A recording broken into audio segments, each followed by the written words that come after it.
Welcome to this week's episode of the AI Edge podcast. We're here to help marketers and industry professionals stay on the cutting edge of AI news for the marketing industry. Okay, we're here for another episode. Today, it's just me and you, Myles. Just me and you, buddy. That's right. Just the two of us. Can you do like a fancy intro? You never give me a fancy intro. It's just, hey, buddy. Hey. Hey, buddy. Do you have... Hey. Well, okay, that's good. That works. Okay, let's jump right in. So, first of all, before we get into any content, we made a really cool announcement this week. And, this was your brainchild, Myles, the AI Literacy Alliance. And so can you tell the listeners a little bit about what the heck is the AI Literacy Alliance? Why are we doing it? Yeah. So the AI Literacy Alliance, this is big for You of Digital for a number of different reasons. One of which is it's our very first partner program. Like Shiv, you started a company that has forged a ton of amazing relationships across the industry. It's like built into the DNA of the company that we want to have relationships across the industry. We want education and learning to be a rising tide lifts all boats kind of a thing, because that's how we see it. And that's how we've seen it play out. So we started the AI Literacy Alliance. So what this is it is a partner program for all of the companies out there in the industry building AI for marketing and advertising. And what we don't want all of you companies to do is take on the job of educating the industry alone. Shiv and I have been in this business long enough that we saw that play out with programmatic. Anybody who's been in this business longer than 10 plus years went through that, where you had to go through these agonizing, excruciating discussions with your clients to explain RTB and explain exchanges and explain cookies and all that kind of stuff. And then after, 45 minutes of brutal explanation of how the basic moving parts work, then maybe you got 30 seconds to actually pitch your product. We don't want the industry to go through that again. So that's why we started the AI Literacy Alliance. You can learn more about it at uof.digital/alliance. Ad tech companies, companies building AI for marketing and advertising, specialist consultancies can all apply to join the Alliance and become part of the partner program. We launched it with 14 amazing partners. Go to the page just to check out our wonderful partners, and thank you to all of them. And then if you are on the buy side, so if you work for a brand or an agency and you work with one of our AI Literacy Alliance partners, you may have access to training credits because of their participation. And we really want this program, this initiative, to help accelerate AI adoption and AI success in the industry by shortcutting years of talking in circles around basic concepts. Yep. Love it. I love it. I'm so excited about it, Myles. And you've put a lot of effort and work into it. And to me, it's like, we've been trying to educate the industry on all these things for 8 years at U of Digital. Mm-hmm. AI, you and I have talked about this. AI feels like our calling, right? Because AI is obviously like generational technology. Honestly, we may never see this kind of transformation in our entire lifetime that we're seeing right now. And right now, frankly, the technology and the capabilities of the technology are way ahead of the human knowledge of it and the human kind of ability to use it. And that is not a good place for us to be as an industry, as humanity. And so we need to get the humans actually up to speed so they're not helpless. They're not losing jobs. And if anything, they're becoming more productive, and we're pushing the entire industry forward. So I'm so excited about this initiative. And now the fun begins. So congrats, Myles. Fun begins. Thanks. Okay, let's get into news of the week. So top story this week, and we're probably just going to spend most of the time on this. And also, by the way, because it's just me and you, Myles, we get to do Mailbag this week. Ooh, I love Mailbag. Mailbag's fun. Mailbag is fun. We got a bunch of good mailbag questions, so get excited. Okay, top story of the week was ChatGPT paused their kind of instant checkout product or offering, which is basically the idea of if I'm in ChatGPT and I want to actually buy a product, not just discover it or research it or learn about it, but I want to click buy in ChatGPT. ChatGPT is not enabling that anymore for the time being. And, a bunch of other kind of aspects of the story. First of all, I think they are probably thinking that it's too much work and effort right now to focus on this. They have so many other things going on. And so they're like, let's pause here. The retailers, we know famously Amazon has said, we will not play ball with the other LLMs. Everybody needs to use Rufus, woof woof. And we're not going to be, and they actually won a lawsuit. Another kind of news story related to this. They won a lawsuit against Perplexity because Perplexity was trying to crawl Amazon and surface all of their product detail and all that stuff into Perplexity, and Amazon sued them, and Perplexity lost that, right? So retailers haven't made it easy, I think, for ChatGPT. And so ChatGPT is backing off of instant checkout. I think everybody that has said agentic commerce is a mirage is, doing a little dance and celebrating and saying, I told you so. Damn their oily hides. And we, on the other hand, are like, oh no, we said agentic commerce is a real thing. Like, what will we do with ourselves? We must go back into our holes and cry ourselves to sleep. So anyways, Myles, what do you make of this?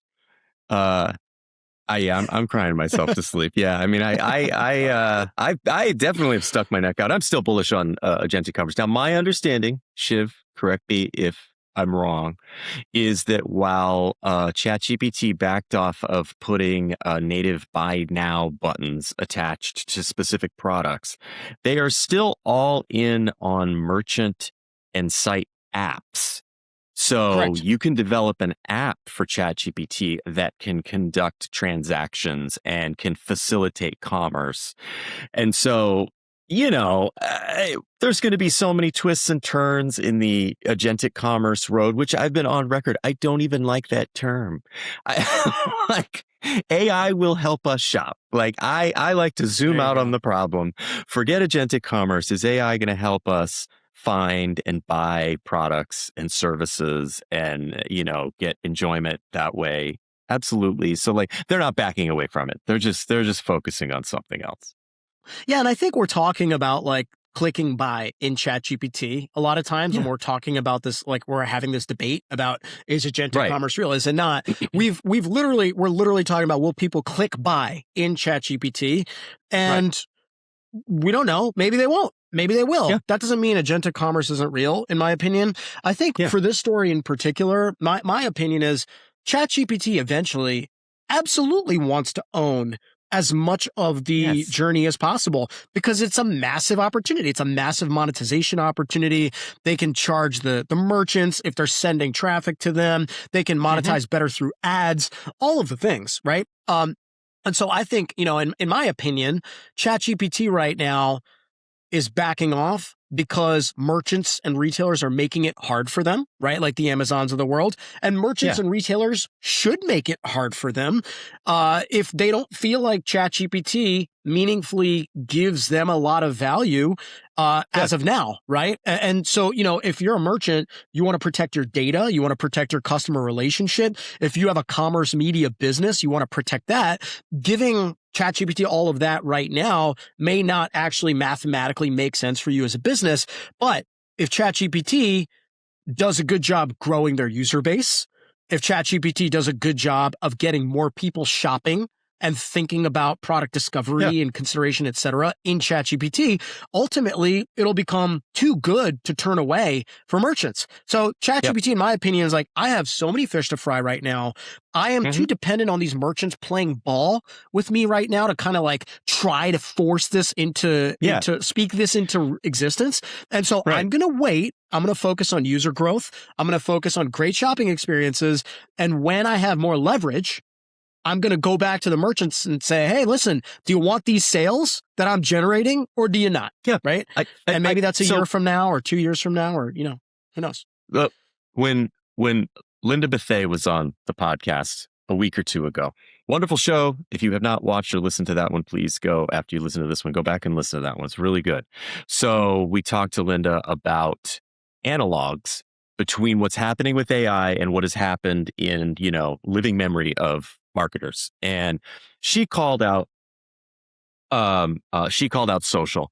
Another one that comes to mind now are apps, is mobile and the rise of apps. So there was a time in, the not too distant past when it would have been a valid question. Apple, iOS is like, oh, your company should make an app for iOS. And the company is like, no, you come straight to my website and you transact directly with me. I don't want to give up control to Apple. Oh, fast forward. What happened after 15 years? Everybody has an app on iOS and iPhones. Why? Because it's a magical place for a consumer to be. And that's what ChatGPT is. I mean, fastest to 100 million users in all time. Like, it is a magical consumer app.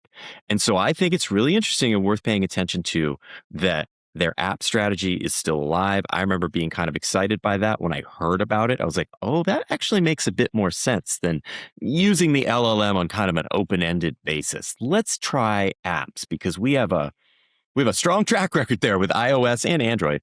That apps are a big business, and you can make it work in terms of that push-pull between the platform and the merchant and the first-party data and the fees and all the whatnot. Yeah, no, I love that. I think that's a really good analogy to the Apple App Store. Myles, also, I think you were in New York City this past week at Marketecture Live, talking about this exact topic about agentic commerce. What did you talk to everybody about? I missed it. I wish I was there. I wish you were there. That was a great event. Thank you to the Marketecture team for having us. It was a wonderful event. Shiv, you and I were there in March a year ago, and that was a wonderful event. But they're getting better. Like, this one really punched up, I heard. Yes. Yeah. No, production values are fantastic. Venue is fantastic. The attendees were fantastic. I had a really fun time being there. So, yes, U of Digital did a session on agentic commerce. I believe the title was "How Real Are Agentic Commerce and AI Shopping?" ? Get people in the room, create a little tension. I co-presented with our lead AI instructor, Tom Reardon, who's amazing. You can catch him on our AI Accelerator Bootcamp. Buy a ticket for that, and you can experience the magic of Tom Reardon directly. So we talked about agentic commerce as, thinking through the lens of how does the shopper go about their journey. And we laid out a U of Digital knowledge-scape to help organize the information for everybody. Tom and I were not trying to tell the audience how things are going to be or which approach is better than the other. The funny part is, Shiv, Tom demoed the ChatGPT buy button. Oh no! So we recorded these demos. We had to pre-record them. He could not do live demos. We had to pre-record them, and so which he did, and then the news came out that they were abandoning the buy button. And I am past the point in my career where I panic over those things. I'm like, actually, this is great, because first of all, we're still getting hands on keys, kind of getting our hands dirty as to how this actually functions. B, I think it brings to life the question of why would they have shit canned it? Can't you answer that question better if you actually saw it in action? You're like, oh, actually, now that I saw it, I sort of have a better understanding of what OpenAI's approach might be or should be, or why it wasn't this or that. And so anyway, Tom was joking with the audience that he was like, I hope you took photos, because that might be the very last time that you ever see a product being purchased with the ChatGPT buy now button. That's good that you knew that going on stage and you made light of it. Oh my God. Actually, the other thing is he used the Perplexity comment browser to buy something on Amazon too. He did both things. He did both things that are now disallowed. But they were still great demos. And again, like, most of the people in the room haven't tried any of this. Like, very few hands went up when we asked, like, who's actually tried to buy something online. So it was still super informative, super fun. Also reinforces the point that this is moving very fast. And we're just going to be a lot of bumps in the road. Yeah, and I think what's interesting too is like we keep talking about ChatGPT. Obviously, there's a multi-company LLM race going on right now between ChatGPT, Gemini, Claude, etc. I mean, maybe ChatGPT never gets there, and maybe there never is a buy button on ChatGPT because ChatGPT actually never amasses enough leverage and user growth, and maybe it's Gemini, right? Gemini's not backing off this. Gemini introduced something called what was their? They had a agentic commerce protocol that they launched a few months ago. Yeah, that's right. Yep. And that's still chugging forward, and so it's not just about ChatGPT and OpenAI. Okay, let's go into a couple of other quick hits of the week. So Amazon launched sponsored prompts, which I thought was really interesting. So if you go on Amazon, you're shopping around on Amazon, you're looking at some batteries, obviously you can pull up Rufus now. Rufus is on the top left. You click on it, you could start asking Rufus questions. But also nowadays, where if you're on a product page, there's like a bunch of like Rufus, prompts that kind of pull up at the bottom. Like, do you need these kind of batteries? Do you also want to buy these batteries with something else? Blah, blah, blah, blah, blah, right? So there's like 10 canned AI prompts that Amazon just surfaces under like products on product pages. And so what's interesting is they're going to start making some of those prompts sponsored, and it'll be a new ad placement, right? Sponsored prompts. And, it's fascinating. I don't know how impactful it is. I don't know how much people click on those things. But, the thing that strikes me is like Amazon ain't shy about turning everything into advertising. Whereas like obviously OpenAI has been extremely shy. Even Google to a certain extent, it's like, we're not putting ads in Gemini. Now we know they put ads all over, AI mode and search, but like even Google publicly wants to say that stuff. Amazon has not been shy. And this goes back to Prime Video, right? Like I thought their strategy with Prime Video when they launched ads was just like, we don't care if you are a Prime Video subscriber, you now have to watch ads in Prime Video. Just watch the ads. And we're going to flood the market with shitloads of inventory because so many people pay for Prime and watch Prime Video. And they're like, we don't care. We're not shy about it. So I thought that was interesting. Matt, you good? Anything to say? I'll be shocked if that works as a consumer engagement, whatever pathway. And they're just like Prime Video, they're turning it on by default for advertisers that buy sponsored listings. As a, I don't know, product person who knows nothing about the inner workings of Amazon, I've never worked there, but I'm like, if you got to try some experiments, even if you didn't have full confidence that isn't like really going to grab people, like pre-populated prompts, Amazon still has so much scale that sounds like a easy enough experiment for them to run of just see what they kind of learn from the way that people interact with these, Yeah. So even though I don't think it's a great idea, they could still learn a ton.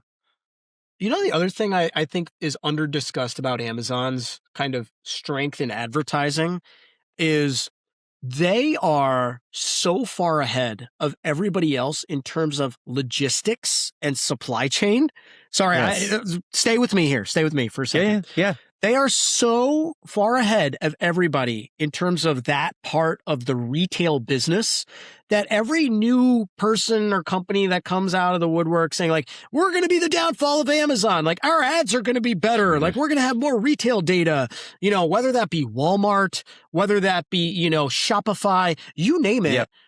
Yeah. Amazon, and like this actually all ties back to AI too, where everyone's like, oh, well, OpenAI could just steal the front door from Amazon and Amazon would have to play ball. And Amazon may never have to play ball, right? Because Amazon has such a powerful operation on the back end that people will say, hey, listen, if I can't get Amazon and ChatGPT, I'm giving up on ChatGPT. I'm still going to Amazon because they ship overnight. Absolutely. Their prices are the lowest, and I need my Amazon fix every day. I'm talking about my wife. And so I think that's just like an under-discussed part of the advertising aspect of Amazon's business. Amazon maybe doesn't need to be worried until there's like fleet of OpenAI delivery trucks out on my block every day. Then Amazon can be worried. Until then, they're just like, yeah, whatever. You guys fiddle with your computers. Yeah, go nuts. Cute. That's a cute little business you got going there, Sam. Okay. Let's move. One more quick hit. So there's some new product launches. A company called SeedTag, which is a contextual ad company, launched their AI and they named it Liz. Okay. And there was a company called FreeWheel, which is an ad server for CTV advertising. They actually launched their own agentic protocol. Everyone's launching agentic protocols to basically allow buy-side and sell-side agents to transact with each other on top of their ad server, which I think is really interesting and smart. And then a company called Perion, which owns Undertone and a few other ad platforms, launched their AI product, which is specifically a TikTok ad optimizer, and they called it Outmax. Outmax. Sorry. Sorry. This is a really bad name. Outmax. Outmax. Max in out. No, I mean, listen, if I'm guessing the product marketer there has a dog named Max. Okay. And that product marketer one day was really angry at Max. Oh. And she was also working, or he or she was working on this product at the same time. And Max was really bothering that person. And so, Max. And then, boom, like epiphany. That's the name of the product. I named a cat that way once. Well, my wife and I did. Yeah, we were deciding on a name versus Roger. And I said, do you like that name or do you like Roger more? And then we just ended up naming the cat Roger Moore. That was his name. His full name was Roger Moore. Anyway. That is a really good cat name. That's a really, really, really good cat name. I love a human name as a cat name is the best cat name. And Roger Moore is fantastic. It's 10 out of 10. Okay. Let's go to our mailbag questions. I'm really excited about this. Are you ready? Scared, man. Yeah. You haven't seen them, right? Not really, no. Okay. I've seen them. Some of them are hard, so get ready. So Ari Stein, fan of the pod and friend of the pod, at SiriusXM asked, what current players in the industry have the best chance of developing the standard agentic buying model of the future? So you think about it. I could start. I'll give you a minute to think about it. You start. So I think this is a really interesting question. It's a really good question. I think right now we're seeing a lot of trade organizations put out protocols, right? So that be, whether that's the IAB Tech Lab, there's a consortium called, I think it's, the AdCP protocol. I forget who they're backed by. I think Prebid is involved somewhere here. Anyways, there's all sorts of protocols being put out by trade bodies. But as we saw, private companies are also putting out protocols like FreeWheel did this week. Mm-hmm. And so it's a really good question of like, we can't have all these protocols in the future. And somebody needs to standardize this. Who is best suited to do that? Is it a private corporation? And if it is a private corporation, what kind of company puts this out versus a trade body? Now, listen, I would err on the side of like, I think it's better if it's done by a trade body, but there are pros and cons, right? Like trade bodies obviously maybe move slower, aren't necessarily as innovative, don't have as much funding all the time. And so there's some downsides there. Obviously, a trade body shouldn't have any specific horse in the race, so they should serve the entire industry, and that's positive. They're not trying to serve a capitalistic interest. Now, if we kind of go the other way and we're like, okay, well, if we were actually have a protocol from the tech side, who should own that? I think it's very interesting that FreeWheel is going in this direction because they're an ad server, right? And an ad server's job is to basically just be the backbone of, a marketer's stack and a publisher's stack. And it's supposed to surface all the data from the buy side and the sell side. They're not necessarily supposed to take a stake in media, right? Mm-hmm. But we all know the industry is super, everyone crosses lines and things become incestual very fast and everybody does everything, right? So I don't know. Any thoughts on that? I don't have a great answer for you, Ari. Maybe Myles does. I will just throw out a guess. The trade desk. The trade desk builds whatever this protocol looks like, scopes it out. Maybe they do it with a couple of partners. I don't know enough about their sort of partner/competitive complementary landscape. And then they spin it off into its own thing. That would be my guess. If I had to just take a Okay. stab in the dark. Because and the reason I say that, I will explain why I say that, is that if I look at other major players in the ecosystem, such as Google, Meta, and Amazon, I just don't think they have the incentive to deploy that. They're walled gardens. So, like, what incentive do they have to design such protocols? They just have their own software running in-house to do all of that kind of stuff. And so if I look at who's left, the biggest one is the trade desk. My, logic may not be completely airtight, but that's my guess. Yeah, I could see Google, Google as they kind of own the consumer facing aspects of AI and they're building protocols, for commerce and things like that. Maybe a Google. I also will say the trade desk.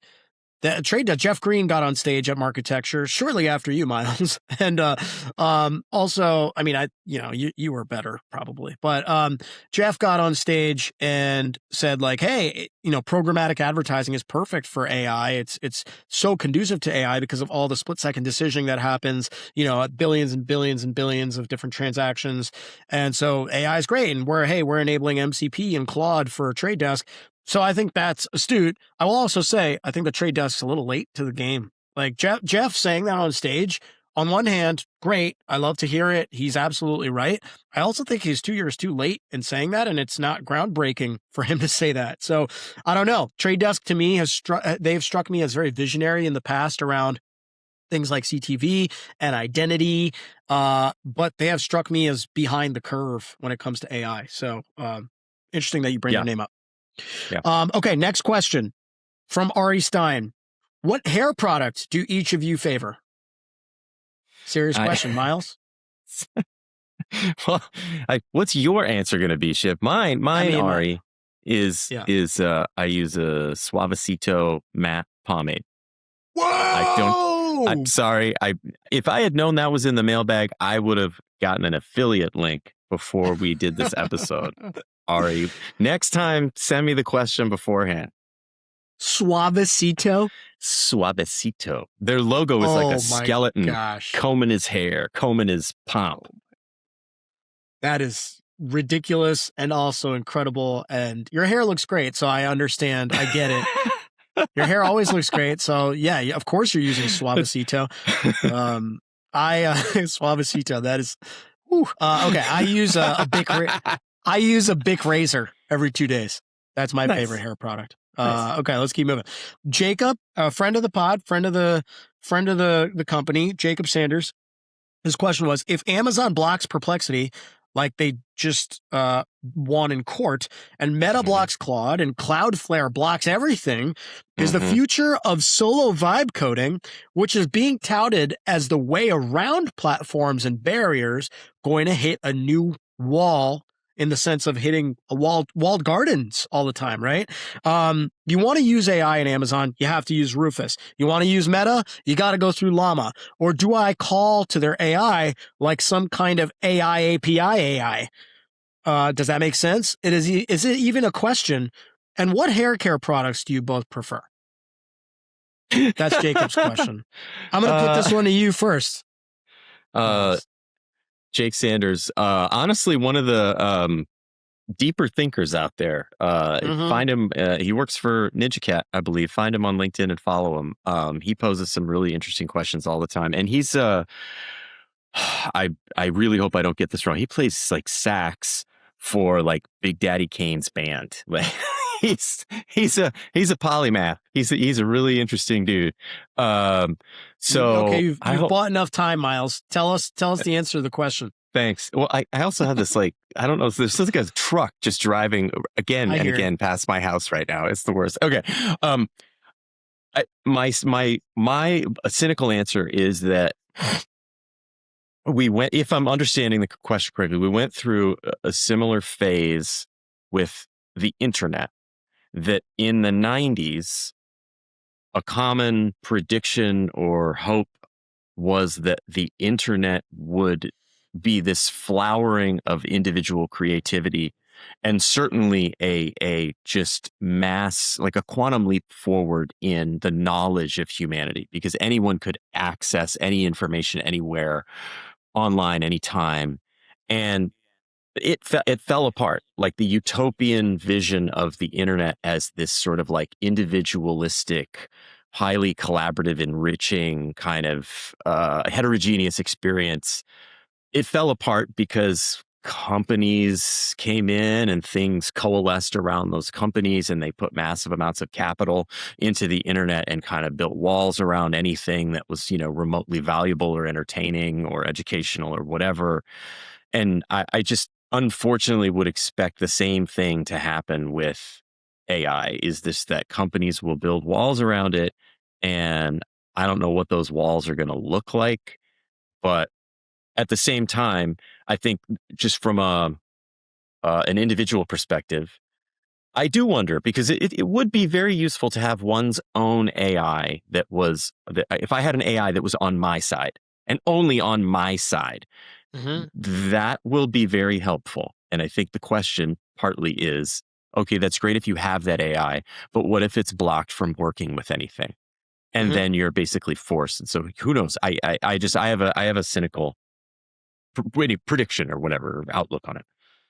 Yeah, I think if you zoom out, right, like this is all about it's all about like consumers versus companies in a way, right? Yeah. So it's like, if the consumer had its way, everything would be open, you'd be able to access all the things, things would be cheaper, there'd be a lot of competition.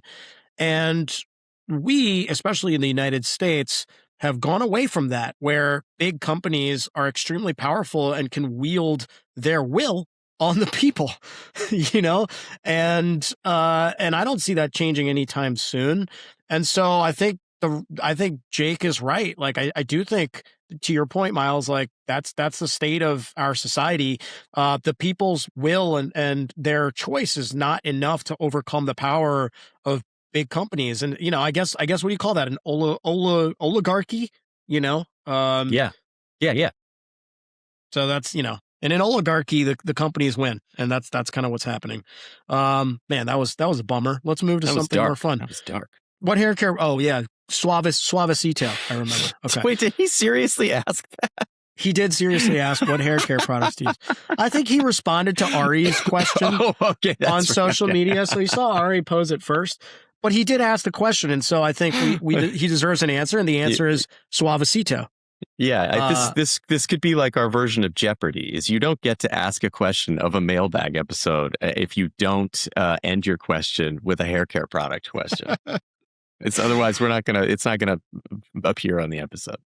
Okay, let's keep moving. We've hopefully nobody asked that again. Okay, Sarah Caputo, friend of the pod. She's a guest of the pod. Oh yeah, former guest. Yeah. That's true. We're going to have to get Jake and Ari on at some point. Sarah asked, if you were an AI model, which one would you be and why? Better yet, what would your preferred AI chat tool say? Anthropic, for me, was very kind, maybe too generous. I asked it to reply in the voice of Mr. T, and then she copied it, the entire response below that sounds like Mr. T and talks about Sarah and tells her all sorts of interesting things. But yeah, Myles, which one? Which model would you be? Gemini. You don't have to be a model, or which tool. Yeah. Gemini. Why? I mean, I don't have a great answer to the question, in the sense of like, which model do I identify with the most? But Gemini, like I use Google products a lot in my life. And so I find Gemini outputs to be a lot more naive often than the other models. And so I don't identify with that part. But in terms of just the being contextually helpful in all my different apps and stuff, it's Gemini. It's the one I like the best in that regard. Myles Gemini younger. Crappy answer. Keep moving. Yours? I'm not answering. You're not. No. I answer. You have to answer. I don't know. One. Opus 4.2. I don't know. Opus. Okay, let's keep moving. Adam Smith, friend of the pod, leader at Innovid, asks, what's your favorite non-work use of AI? I'll start on this one. I love using AI, guess what? For shopping and travel planning. I love it for both of those things. I use AI so much more than Google because it's obvious that it's so much better at product comparison, at kind of like manually putting in some filters and things I care about when shopping for a product and having it like create little tables for me and tell me which one I should maybe buy. And also price comparison. It does a good job of kind of scanning the web and finding me low prices. And then shopping, just kind of like planning a trip or telling me about specific landmarks to go to or planning an itinerary. When we did our offsite last year, I used ChatGPT to plan the entire offsite itinerary. It did a pretty good job. So those are some of mine. Myles, you got one? I mean, I'm using the Gemini app on my phone more and more. I'm trying to retrain my brain to when some conundrum comes up in my personal life, some little simple conundrum. It could be literally anything. It could be related to like a piece of machinery I'm trying to work with or something I'm trying to cook or a question I'm trying to answer for my kids. And I'll just like Gemini stuff. And the other thing I find myself doing, so this is like slightly off topic. I don't know if you're doing this more and more, Shiv, and this is where like Google search and Gemini will just converge into one thing, is I'm just typing my AI, my LLM questions right into the Google search bar in my like browser. Oh, yeah. I'm just like, I'm not going to a separate app. Just answer the question, Google, and it answers it. It just comes up with the AI snippet right below my question. So I'm not even, I guess my point is, for me, the distinction between these things is starting to fade, at least with respect to Google. Yeah, why would I open up ChatGPT, go like log in, Claude, whatever, where if I just need a simple AI answer, I'll type it into the Chrome bar or I'll just type it into Google search. And that's where, to your point, like Google has a massive advantage against these other companies. And they're using it to the fullest extent, as they should. So yeah, totally agree. Okay, last question also from Adam Smith. We're coming full circle from one of the earlier things in the pod. If you could name the next AI company, what would you call it?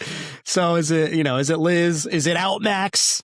Is it Claude? Is it Opus? What are you going to name your AI company, Myles? Roger Moore. I'm going to name it Roger Moore.